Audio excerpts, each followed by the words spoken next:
Hello friends, আসসালামু আলাইকুম and Eid মোবারক। সবাইকে ঈদের শুভেচ্ছা। আজকে হচ্ছে ঈদের দ্বিতীয় দিন এবং আজকে আমি যাচ্ছি চট্টগ্রাম কুমিল্লা থেকে। তো বোনের শ্বশুর বাসায় যাবো আর কি। তো আজকে ছোটোখাটো একটা ব্লগ করার প্ল্যান, যেটা হচ্ছে কুমিল্লা টু চট্টগ্রামের একটা ব্লগ। তো দেখতে থাকুন, দেখি কেমন ভিডিওটা করা হয়। ঠিক আছে, সবাই এনজয় করুন, উপভোগ করুন। দেখা হচ্ছে ভিডিওতে। আমরা জার্নিটা শুরু করেছিলাম ঈদের ঠিক পরদিনই। তো এখন আমরা কোটবাড়ি থেকে অটো করে আমরা কোটবাড়ি বিশ্ব রোড চলে যাব। তারপর কোটবাড়ি বিশ্ব রোড থেকে আমরা চলে গিয়েছিলাম পদরবাজার বিশ্ব রোড এবং ওইখান থেকে আমরা বাসে উঠেছিলাম তিশা প্লাটিনামে। তো আসলে ওইখানে মাইক্রোতে ভিডিও করা সম্ভব হয়নি, তাই একদম বাসে ওঠার পর ভিডিও করা শুরু করেছি, যার ফলে দুঃখিত। আসলে পার্সোনাল ফোন নিয়ে ভিডিও করা পাবলিক প্লেসে আসলে অতটা তো আমরা ইউজ টু না। তো আমরা ওই যে বাসে ওঠার পরে টুকটাক ভিডিও করা শুরু করছিলাম। তো আমাদের বাস চিটাংয়ের উদ্দেশ্যে রওনা হয়েছিল। তো স্মুথলি আমরা ঈদের পর দিনে যেহেতু গিয়েছিলাম, তো রাস্তাঘাটে তেমন জ্যাম ছিল না। আর নর্মালি চিটাং যাওয়ার পথে জ্যাম কমে পড়ে। তো আশেপাশের যেহেতু জানলার পাশেই সিট পেয়েছিলাম, কিছু ভিউ আমি তুলতে পেরেছি, ছবি, তারপর হচ্ছে ভিডিও করতে পেরেছি। তো প্রাকৃতিক সৌন্দর্য তো আছেই, অনেক সুন্দর সুন্দর ছবি ভিডিও আমরা তুলতে পেরেছি। তো জার্নিটা অনেক স্মুথ ছিল, মাশাআল্লাহ অনেক ভালো ছিল, আলহামদুলিল্লাহ। সব কিছু সুন্দরভাবে সংগঠিত হয়ে গেছিলো। তো আপনারা ভিডিওগুলো দেখতে থাকুন। আমরা এখানে অনেক জায়গায় ঘুরেছি। মূলত গিয়েছিলাম চিটাগাং ইউনিভার্সিটি বা চট্টগ্রাম বিশ্ববিদ্যালয়ের ক্যাম্পাসের কাছে। তো এখানে আমরা চট্টগ্রাম বিশ্ববিদ্যালয় ক্যাম্পাস ঘুরেছি। তারপর হচ্ছে ভাটিয়ারি লেক ঘুরেছিলাম আমরা। তারপর আপনাদের হচ্ছে একটা হিল ভিউ, একটা রিসোর্ট আছে বা একটা পার্ক আছে, ওইটাতে আমরা গিয়েছিলাম। অনেক সুন্দর, বিশেষ করে যে আমাদের ভাটিয়ারি থেকে চিটাং ইউনিভার্সিটি যাওয়ার যে রুটটা আছে, ওই জায়গাটা অসম্ভব সুন্দর। আর্মি ক্যান্টনমেন্টের ভিতর দিয়ে যায় সিএনজি করে, ওইটা অনেক ভালো লাগছে। তো আমি বাসে যেহেতু একটু পিছেই বা বসেছি, মানে 3-4 সিট পিছে, তো আসলে ফ্রন্ট ভিউটা নেওয়াটা আমার জন্য খুব কষ্টসাধ্য ছিল, যেটাই আসলে মানে সবাই প্রিফার করে, সবাই দেখতে পছন্দ করে। কি আর করার, যেহেতু সিট পাইনি, তো সাইড ভিউ দেখাচ্ছি আপনাদেরকে, দেখেন। ওই যে এখানে কিছুক্ষণ পরে হয়তো বা দেখবেন আমাদের সীতাকুণ্ডে যখন আসবো, সীতাকুণ্ডে, তখন ওই যে ভারতের পাহাড়গুলো দেখা যাবে। আর এখানে তো ধান ক্ষেত, তারপর মাঝে বাড়ি, ইট ভাটা, অনেক সুন্দর সুন্দর দৃশ্য চোখে পড়বে ওই রোডে যাওয়ার পথে। কম্পারেটিভলি ঢাকার থেকে চিটাংটা অনেকটাই, মানে শহর বলছি না, যেটা সামনে, অনেকটাই সুন্দর। ভাটিয়াতে গেলে আবার দেখা যাবে যে পুরাটা হচ্ছে কি আপনার বিজনেস পারপাস, যেগুলো হচ্ছে জাহাজ ভাঙ্গা শিল্প নিয়ে ওইখানে বিজনেস চলে। তো রাস্তার আশেপাশে কিন্তু বাড়িঘর তেমন দেখা যাবে না, সব কিছু মনে হবে জাহাজের বিভিন্ন ইনস্ট্রুমেন্ট, ওইগুলো আর কি। ওই যে দেখতে পাচ্ছেন দূরে পাহাড়, যেটা হচ্ছে ভারতের পাহাড়গুলো আর কি। তো ভিডিওটা মোটামুটি বড়, তো আমি একটু টেনে দিচ্ছি, আপনারা একটু দেখেন। যারা আমার ভিডিওটা নতুন দেখছেন বা আমার ভিডিও দেখা শুরু করেছেন, দয়া করে সাবস্ক্রাইব করে পাশে থাকবেন। এরকম আরও ভালো ভালো ভিডিও পাওয়ার জন্য আমার চ্যানেলের সাথে যুক্ত থাকেন এবং আমাকে অনুপ্রাণিত করবেন সাবস্ক্রাইবের মাধ্যমে। ধন্যবাদ, ভালো থাকবেন এবং ভিডিওটা সম্পূর্ণ দেখার অনুরোধ রইল। দেখুন, আপনাদের ভালো লাগা মন্দ লাগা সব কিছুই কমেন্টের মাধ্যমে জানান, যাতে আমার ভিডিওর কোয়ালিটি প্লাস হচ্ছে আর কী কী ইমপ্রুভমেন্ট করা লাগবে এটা আমি জানতে পারি। কাইন্ডলি একটু আমাকে এভাবে জেনে পাশে থেকে হেল্প করবেন। ধন্যবাদ।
ভিডিও পূর্বে আমি যেই রোডটার কথা বলছিলাম এটা হচ্ছে সেই রোড, যেটা হচ্ছে ভাটিয়ারি থেকে চট্টগ্রাম বিশ্ববিদ্যালয়ে যাওয়ার পথে যেটা পড়ে। বাম পাশে দেখতে পাচ্ছেন লেক। এখানে যদিও দুই পাশেও লেক থাকে অনেক সময়। আমরা যেহেতু গিয়েছিলাম শুকনো মৌসুমে, অনেক দিন ধরে বৃষ্টি হয় না, যার ফলে লেকের পানিটা অনেকটা কম। তারপরেও লেকের সৌন্দর্যটা অনেক অনেক চমৎকার। বর্ষাকাল কীরূপ হবে এটা কল্পনা করেই উপায় না, অনেক সুন্দর লাগবে। কেউ যদি যান, বিশেষ করে বর্ষাকালে যাবেন, তাহলে লেকের প্রপার সৌন্দর্যটা দেখতে পাবেন আর কি। এখানে যেহেতু এটা ক্যান্টনমেন্ট এরিয়া, তো এখানে সিএনজিতে দেখা যাচ্ছে 5 জন বসতে পারে না, এখানে সর্বোচ্চ 4 জন বসতে পারে একটা সিএনজিতে, যেটা দেখলাম। অনেক সময় আবার 3 জন করে বসা লাগে। এই যে লেকগুলো দেখতে পাচ্ছেন, পানিগুলো পরিষ্কার, একদম পরিষ্কার। এটা আমরা যেদিন গিয়েছি ওই দিন আমরা এখানে আর ব্যাক করিনি, আমরা পরের দিন এই লেকে ঘুরতে আসছিলাম। ওইখানে আমরা স্টিমারে চড়ছিলাম, অনেক ভালো লেগেছিল।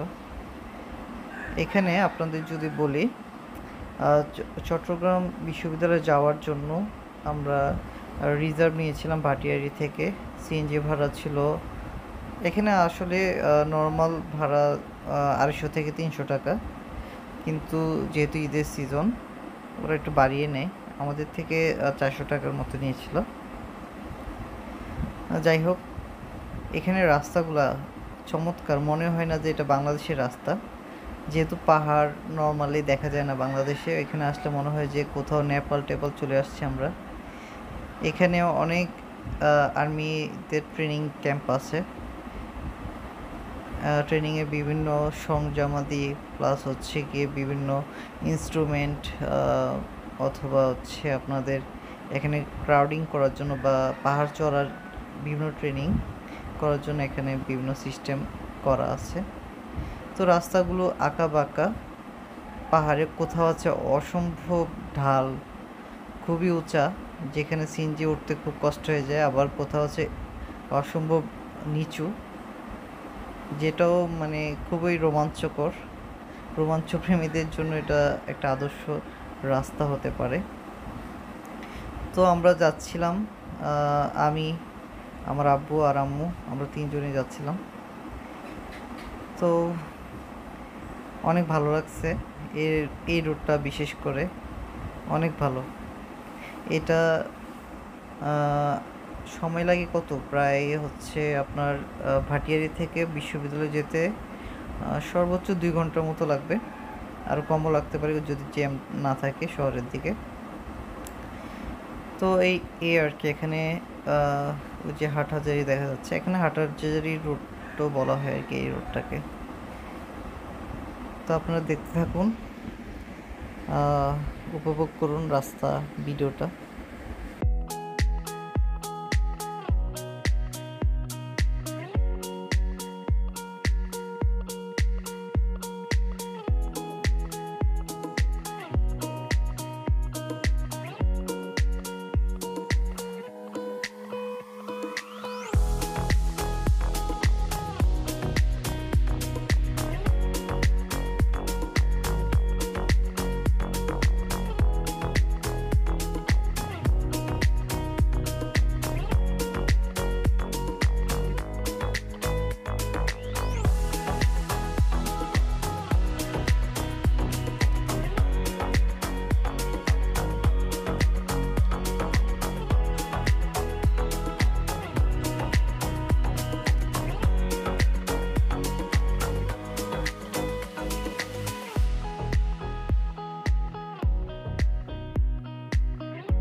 চলে আসলাম চট্টগ্রাম ইউনিভার্সিটির কাছে।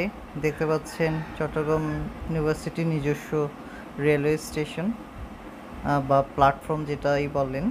এখানে চট্টগ্রাম বিশ্ববিদ্যালয়ের আর ট্রেনগুলো থামে। আর সামনে যেটা দেখতে পাচ্ছেন এটা হচ্ছে মেন গেট। আমরা এই গেটের ভিতর দিয়েই চট্টগ্রাম ইউনিভার্সিটি প্রবেশ করলাম এবং আমরা যেহেতু আমার বোনের শ্বশুরবাড়ি যাব, তো ডান দিকে আমরা চলে গেলাম। এর দুই পাশেই চট্টগ্রাম ইউনিভার্সিটির বিভিন্ন হল দেখতে পাচ্ছি, ওয়ালে বিভিন্ন গ্রাফিটি দেখতে পাচ্ছি। শাহজালাল হল ক্রস করে ফেললাম। তো এখানে বিশাল ক্যাম্পাস, এখানে গ্রাফিটিগুলো অনেক চমৎকার, যেটা জুলাইয়ের বিপ্লবে শহীদদের স্মরণে আঁকা হয়েছে, স্বৈরাচারীদের বিরুদ্ধে লেখা হয়েছে। এখানে প্রত্যেকটা হলের নিজস্ব মাঠ আছে। আর এটা যেহেতু একটা চট্টগ্রামে অবস্থিত ক্যাম্পাসটা, এখানে তো পাহাড় দ্বারাই বেষ্টিত। এটা মূলত একটা পাহাড়ের মধ্যেই ইউনিভার্সিটিটা গড়ে ওঠা। তো বিশাল ক্যাম্পাস, এটা বলে বোঝানো যাবে না। এটা পুরাটাকে যদি কেউ ভিজিট করতে চায় পায়ে হেঁটে, তাহলে মিনিমাম সপ্তাহখানিক লাগবেই। তারপর আমরা গিয়েছিলাম, এটা সেন্ট্রাল হসপিটাল একটা আছে চিটাগাং ইউনিভার্সিটি, আর হচ্ছে একটা স্কুল আছে যেটা হচ্ছে চট্টগ্রাম কলেজ। এই কলেজে আমার বোন জামাই পড়ালেখা করেছিল। তো যাই হোক, ওনার সাথে আমরা একটু ঘুরেছিলাম। দুপুরবেলা কোল্ড ড্রিঙ্কস আনতে গিয়েছিলাম। যাই হোক, ওনাদের সিক্রেট পথ করে আমরা বাইরে চলে গিয়েছিলাম। তো ফাইনালি আমরা পরদিন ঘুরতে বেরিয়েছিলাম, যেটা হচ্ছে হিলভিউ পার্কে। এখানে ওই যে নৌকা চড়া, স্পিডবোট না, নৌকাই, ট্রলার, ছোটোখাটো এগুলো চলার ব্যবস্থা আছে। এই জায়গাটা অনেকটা সুন্দর। এখানে টিকিট মূল্য হচ্ছে 50 টাকা। তারপর দ্য লাস্ট পয়েন্ট, এটা হচ্ছে ভাটিয়ারি লেক। ভাটিয়ারি লেকে আমরা ঘুরেছি। তো আমরা আরেকটা স্পট ছিল যেটা হচ্ছে আমাদের সানসেট পয়েন্টে, ওইটা সময়ের জন্য আমরা যেতে পারি নাই। আমাদের এখানেই অলরেডি সানসেট হয়ে গেছে। এখানে স্পেস যদিও কম, কিন্তু অনেক পর্যটক এখানে আসে। তো দেখতে পাচ্ছেন অনেক সুন্দর একটা পরিবেশ, অসংখ্য মানুষ। তো আমরাও একটা কী বলে এটাকে, লঞ্চ বা স্টিমার, যাই হোক, এখানে ওই যে 20 জনের মতো ধারণ করে ওইগুলোতে আমরা চড়ে পুরো লেকটা ঘুরেছিলাম। পুরো লেকটা ঘুরতে 20 মিনিটের মতো লাগে। ওইটা ঘুরে আমাদের ট্যুর শেষ। ধন্যবাদ।